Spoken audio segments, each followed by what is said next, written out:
back to Halloween Town we are. Let me talk a bit about the Kingdom Hearts art style and how it manages to do a really good job of integrating all these very different looking movies into one style. Yeah. Like, it's weird to think that there's a game where this Tron and like classic Disney are all able to be integrated, and how the art style shifts subtly per world. Yeah, definitely. Like there's costume changes obviously, but there's like differences in shading and stuff. Yeah. Like if you notice Sora, Donald, and Goofy all standing in that world, there was a very clear difference in shading for everybody. And then they build upon that in Kingdom Hearts 2 as well, especially with like different costumes. Like the Lion King level is the biggest change. Oh, I'm an animal now. Yeah. I move differently. I really do enjoy that in games. Yep. If I remember correctly, I think they went even further with it in Kingdom Hearts 3, and every world now has its own like design for Donald and Goofy and Sora. That was kind of my problem with Marvel vs. Capcom as a whole. Like, that series is cool, don't get me wrong. But one of the things I love about Marvel vs. Capcom 1 and 2 is that they just literally ripped the models, ripped the sprites from their game, you know? Yeah. Like, also another issue that arises with what we discussed a minute ago is the fact that we're double commentating. Like, are you just getting footage, or are you... No, I'm recording footage of the game while we commentate, because we're talking about general stuff. Yeah, but then that's again, gonna be weird. Anything I could have said about Shelter went away. Yeah. Maybe that isn't a good idea, because of the fact that we'll have two comments. Because I had an idea that I was going to start recording Fallout Shelter and doing commentary for that while I talked to Travis on here, and he said it was fine. And then the video started, and he's like, "Wait a minute, this is not it. This may not be a good idea." Yeah, because we'll have like double dipped commentary. Like, the commentary from Kingdom Hearts will be the same as Fallout Shelter, and that'd be exactly. That would be weird. But then again, that works off the idea that someone's watching all of our content enough to know the difference. But yeah, it's your call. It just occurred to me because I realized that there's a lot of just whenever we do Fallout Shelter, it's like there's gameplay for like 15 seconds, followed by me just kind of sitting there and talking to nothing for 30 minutes at a time. Yeah. So I figured I could snag some while we do this as well. I mean, if you want, that's fine, but... Because, like, literally it's going to be me, like, booting up the game for 20 minutes, doing everything I can, and then closing the game. Yeah. But, yeah, that's fine. But yeah, I really do enjoy the art style of Kingdom Hearts and how it changes per world. I think it was interesting because, like, going into Kingdom Hearts, in between Kingdom Hearts 2 and 3, there was this kind of weird feeling of, like, what are they going to do for the art style after this? Yeah. Like, there was that feeling I had of just like, what are you actually going to change? These games already look as perfect as they can with their own style. And then fucking Kingdom Hearts 3's announcement trailer just kicked me in the fucking teeth, and I went, yep, all right. Yeah, that's exactly how it should look like. That is beautiful. Oh my god. Now, of course, it's been downgraded since, but that trailer is like perfection as far as what I think Kingdom Hearts should look like in HD, you know? Well, you haven't seen past... well, you did see Twilight Town, never mind, because we saw a let. That game looks great. Not as good as that original launch trailer. There was there was definitely a downgrade. It's like Breath of the Wild when it was shown off versus Breath of the Wild how it is now. That's true, yeah. Draw distances. Like natural... Basically, the reason why is those are on... When they show off those games, they're recording them from... rigs that they used to build the game, you know? Yeah, exactly. And when they show it off, they're showing it off on they're not showing it off on the hardware it's going to come out on. They're showing it off on PCs, basically. Yeah, that's why it was so cool when Sony showed off God of War 4 on stage on a PS4. I thought that was the coolest thing. Yeah. They were willing to actually do that. One of the downsides, I guess, to the Nightmare Before Christmas episode, or the Nightmare Before Christmas world in this game, is the complete lack of singing. Like, the complete lack of the musical scenes. Yeah. However, it's not really necessary considering the story's way better. Like, this is a weird situation where the video game adaptation is actually way better than the original story. because Nightmare Before Christmas doesn't have the best story. It's just a really interesting world with really good music, you know? Yeah. And in this game, it's like, hey, here's a decent story. Here's an actual original story. Yeah, it's completely original. And this isn't from the movie, the story we're seeing right here. As a matter of fact, it's implied to take place before the events of the movie. Yep. So if you were to, and then like a lot of, Kingdom Hearts if you were like 2 a lot of people, actually, oops, sorry, go ahead. I was just gonna say, in the Kingdom Hearts rendition of this, it's implied that it seems to take place after the events of the movie. Is it? Yeah. Well, I mean, that's all about Jack potentially redoing the Santa Claus thing and still being on Santa Claus shit. Yeah. Okay. All right. After, yeah, because I think Santa Claus even says, "Jack, we've been through this before. You remember what happened last time," or something like that. I assume the assumption was that the movie happened in between the events of Kingdom Hearts 1 and 2. Yeah, exactly. Okay, that's what you're saying. Okay, that's cool. What then I agree saying, with you. What I think is interesting is I'm guessing a lot of people played this game, like kids, which then kind of went, oh shit, this is cool. I've never watched this before. I didn't know this was Disney. Let me go find this movie, because Disney kind of shafted this movie when it came out. They didn't even put their name on it. They were touch-tone pictures instead, because it was too scary. Yep. I think they did the same thing with Who Framed Roger Rabbit. The difference is this kind of got integrated into the Disney pantheon, whereas Who Framed Roger Rabbit got left where it was, sadly. But a lot of kids played this game and then grew up to be the kind of hot topic Nightmare Before Christmas generation who really loved the movie and its cosmetics and aesthetics and shit. Yeah. Which I'm happy to be part of, honestly. I love that. I still unironically go to Hot Topic. I like going there, seeing their normie anime shirts. Yeah, and they're Funko Pops, but I look for like mainly band t-shirts. I don't even look for band t-shirts. I'm mainly just there for Invader Zim shit. Yeah. So I'm not even in the bands. I used to go there to buy my Hollywood Undead shirts. And like, I'm never gonna buy sex toys from Spencer's, so I'll just go there for whatever else they have. Yeah.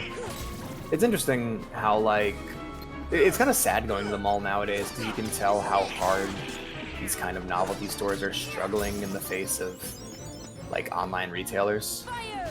Yeah, I completely agree. Because like you go to GameStop now, and it's like there's the T-shirts, the Funko Pops, the controllers, less and less games, you know, jackets. Yeah. Big, expensive, stupid-looking figures of Link. Like it feels like they're being passed up by time itself, and they're trying their hardest to stay relevant. Yeah, I mean they're holding in there for now, but I foresee GameStop not lasting much longer. I can see him holding on for a long time, just in a much lesser sense. Like I feel like it's going to be a slow, a little bit downsized, yeah, probably. But did you hear that because of the virus and everything, Starbucks is going to be moving towards a walk-in only and pickup restaurant? Neat. So like I know won't people be able sat to... in there anyway. I really hope that they don't do that for all their stores, because one of my favorite things is sitting down with a cup of coffee and a bagel while I read a book in Barnes & Noble. Oh, yeah. I'm gonna miss that. That's like one of my favorite things to do. I mean, for something like Barnes & Noble, it makes sense for them to not do that because they're a fucking bookstore. Yeah, and the Starbucks is just a part of the Barnes & Noble. I hope they don't get rid of it, yeah. Oh yeah, I forgot that there are built-in combo Barnes & Noble and Starbucks. Yeah, I really enjoyed that. I thought that was just like, I forgot that was, I forgot it was Starbucks and just thought it was their own like personal cafe thing. Yeah, it's Starbucks. It's other places like Covers or what the fuck is the other bookstore that I went to? Anyhow, there are other Barnes & Noble like bookstores not called Barnes & Noble, and they have their own coffee shops. Like one of the places I went to had a Big B instead. Yeah, I like Big B. Big B's good. I used to go to Big B once a week, and then I stopped going because it was a pain in the fucking ass to walk in. Yeah, there was a Big B setup like in the, you know, like in the middle of the mall. They have like the little mini stores with like phone cases and shit like that. There was one of those set up for a Big B, and I'm like, yeah, I'll get an iced coffee, and I got an iced coffee, and it was really fucking good. Now I managed to, like, the good thing about Big B is I managed to avoid one of the bigger problems with Big B, and that's the title. It's that I'm horribly allergic to bees, and I just want to avoid the giant bee they have there. And I went to Applebee's and I didn't want any apples, and so when they started getting out the bees, I had to leave. So else there would have been trouble. I'm so sorry. Also, I'm kind of scrolling through Steam right now, and one of my favorite things that it used to be one of my favorite things to do, but it's now become one of my major annoyances. Do you see those videos on YouTube that are like, could so and so survive in Silent? Could you survive in Silent Hill? Here's why you couldn't. You see those a lot? Actually, I saw one of those recently. It was titled exactly that: "Why you wouldn't survive in Silent Hill." Silent Hill. To which I respond, "Oh, really? No shit. Do you even need to explain to me why, or would anybody who plays Silent Hill know exactly why they wouldn't survive?" Yeah, exactly. Would the Doom guy survive in the 40K universe? No. Would Goku survive? No, not in the 40K. No, nobody would survive in the 40K universe. It's literally... Okay, the joke about 40K. Like, okay, one of the things that annoys me is when someone goes... The joke about 40K is that people like 40K. It is pretty funny, but, like, whenever someone goes, could so-and-so beat Saitama from One Punch Man, the answer is always no, because the only thing, like, the number one thing about that character is that he's invincible. Yeah.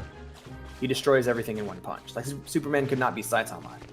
No matter what pseudoscience you want to apply to it, as far as the writers are concerned, Saitama always wins. Because his character isn't, like, the story isn't about how powerful he is, it's about how bored he is. Yeah. And how he's just trying to find a path in his life. It's about like more that than just conversation we had yesterday about people giving the debate of can Superman beat Goku? And I say, my answer to that is always, it depends on what the writer wants, because those characters, neither of those characters have a consistent, well-written power set defined by actual realistic rules. So whoever the writer says wins. Yeah. Meanwhile, a JoJo character or a Hunter x Hunter or Hero Academia character all have well-defined power sets that leads to clear winners or losers based on matchups, you know? Yes, exactly. And like, what drives me nuts hard to debate that shit when there is no, like, set in stone power or like set of abilities that these characters have, like Superman or Goku. Yeah, absolutely. Because, like, Goku just keeps pulling off bullshit and becoming a fucking god constantly. Pretty much, yeah, same as Superman. Yeah. Like, their character is defined by their power. And, like, Dragon Ball's actually about what it shouldn't be about, but that's a different discussion. But, like, the whole 40K thing is saying, could so-and-so survive in the 40K universe? Could Spartans beat Space Marines? You're kind of missing the point, because the baseline point of 40K is comedy. 40K was created as a parody of science fiction that was then given good writing that made it more, serious. Yeah. The reason why it's ridiculous is the 40K universe is built from the ground up so that nobody from any other sci-fi universe could survive. Like, a Jedi could not survive in the 40K universe. Yeah. Because the universe is so ridiculous, it's built to where those characters would always live, which is why 40K characters are so OP, is because they have to be to survive in that universe. Yep. That's why it's so rare to find a good human story in 40K, because it's like, oh, it's just about a normal person. Cool. Those are rare. You're alive? Shit. Good job. Damn. Proud of you. Good job staying alive this long. Ah, yes, I love that camera. Also, I want to point out that if you do survive Silent Hill, you probably don't want to afterwards. Silent Hill because strikes me as the kind of that world place breaks you the fuck down mentally and physically. Like, that's it's fucking It's a fucking Lovecraftian entity meant to destroy your ego. Yeah. Like, if you don't die in Silent Hill, you'll wish that you did. Yes. Either that or you get brought in due to fucking cult means. Yeah. Like, I feel like the only thing that the only game that description applies to is more 2 than 1 and 3. Right, 1 and 3 are more culty thing. Absolutely, that's a 2 thing. Oh, and the shitty follow-ups. Oh, yeah. Downcoming and Home Poor. Honestly, I like The Room. I know that a lot of people don't like that game, but I really like it. Everything I've seen from The Room looks cool. Yeah. Same thing goes for Shattered Memories. I hear Shattered Memories is fantastic. I watched an LP for Shattered Memories, and yeah, I really liked what I saw. I really like the Until Dawn psychoanalysis aspect of it. Yeah, that was really neat. That was one of the cool things, but I'm like, oh, that looks like it could actually be something. Okay, yeah. cool. And then, but yeah, I think that more applies to 2, in my opinion. Of the Lovecraft, yeah, it seems like, much like Superman, it feels like whatever the writer wants Silent Hill to be is what it is in its respective game. Yeah. So I don't know if I'm only aware of 2's story. I get the vibe that 3 is more cult-based. Like, 1 and 3 are definitely more of the occult and Silent Hill aspect, as opposed to a Lovecraftian being, or more as opposed to also a more character building type of story. Well, obviously there's character building, but not in the extent of like James coming to terms with what he's done and all that sort of shit. Yeah, the destruction of his ego slowly. Yeah. Yep. There's also things like, I think there's other universes you could do this. Hey, I just learned Leaf Racer. Like, anyway, could you survive the Dunwich building in Fallout? No, probably not. Or individual settlements, that kind of thing. I could survive the Dunwich building. I would just hide. Here's a question. Speaking of survival, now that we're on this topic. Well, actually, let's hold that for the next episode. Thank you for watching. Mm-hmm.